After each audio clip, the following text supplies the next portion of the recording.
Finding suitable the reference of young province to Osmaniye every time it's mentioned is doing injustice to it.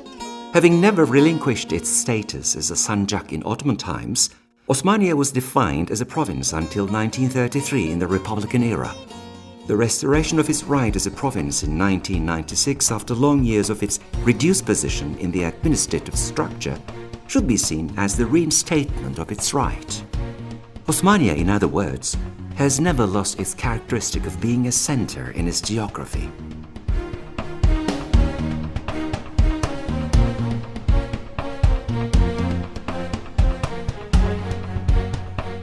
It is as if the heat of Çukurova, the recalcitrant posture of the hazy Amanos and Taurus mountains encircling it, and the humble heights of the Düldül and Turtle mountains can be read on the faces of the people of Osmaniye. Every chunk of land in the rugged territories cramped between plains and mountains is as neatly cultivated as the plains of Toprakkale, Kadirli, and Düzici.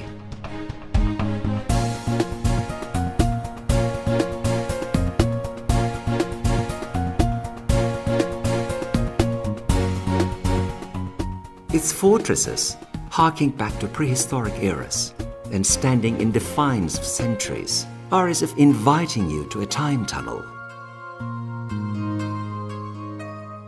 The Karatepe Aslantaş fortress, with its architectural characteristics evocative of the Hittites, which rises as the symbol of the power of Asativatos, the self-declared king of the Adana plain, as well as the antique city of Kastabala, 15 kilometers from Osmaniye, with its fortress, column street, theatre capable of housing 5,000 people, Roman bath, churches, and monumental tombs carved out of rock provide an insight to the depth of Osmaniye's past.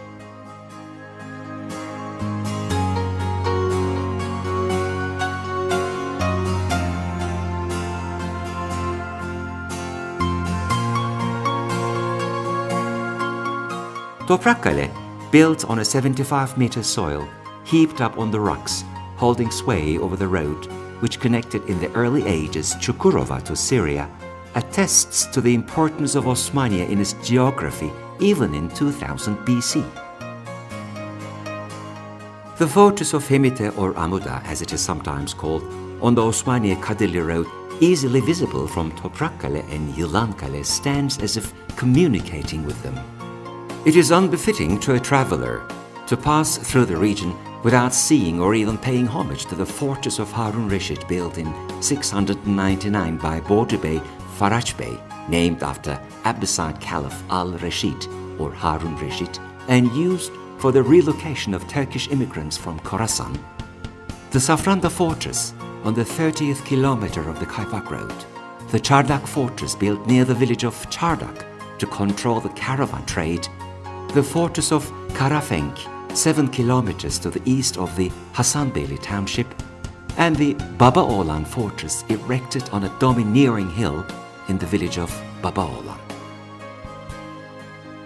If you happen to make it to Osmaniye one day, and we hope it won't be delayed too long, and want to see transhumanism in its most pristine form, all you have to do is to go as far as 26 kilometers towards the skirts of Mount Nur.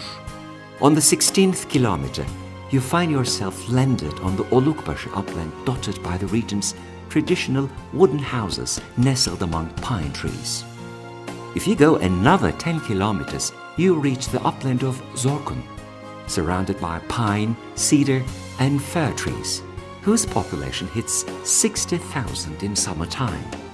If you have a passion for uplands, you can be sure that the Ürün, Maksutoğlu, Bağdaş, and Hasanbeyli plateaus, each with their exclusive scenic qualities, are awaiting you.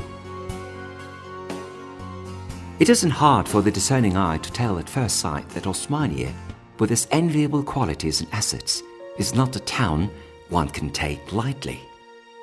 You can load your dreams on the wings of migrant birds at the bird sanctuary in the Kastabala plain and chat with the kingfishers.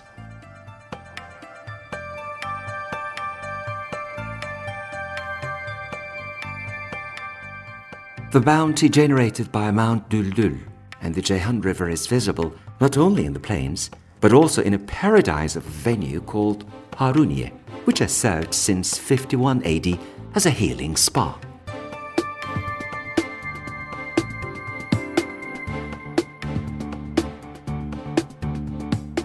The love of the tradition-bound Anatolian people, from past to present, is the legend depicted in the Karatepe kilims young girls weave using natural wool and madder dye.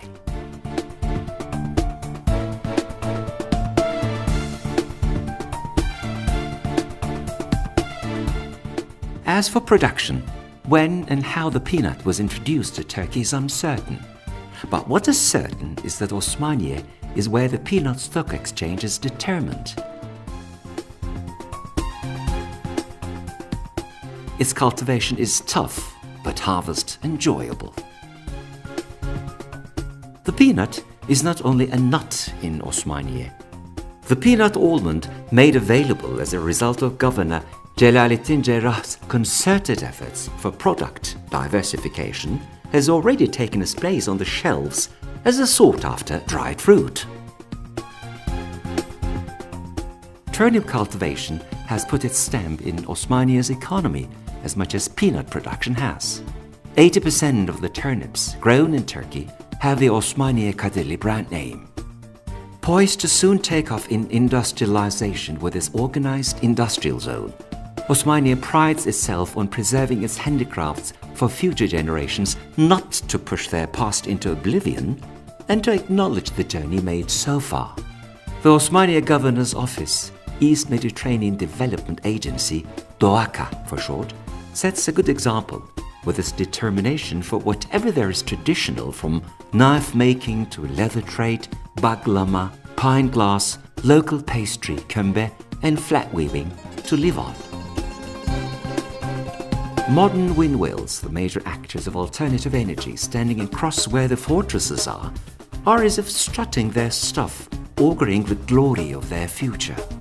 While production is underway in the first and second phases of the Osmaniye Organized Industrial Zone, work has already been started for area expansion toward the third phase, which shows that Osmaniye is poised to be the region's new iron steel base. Transport is one of the most important elements of Osmaniye's industry and trade, and the dual carriageways are a great boon to its development.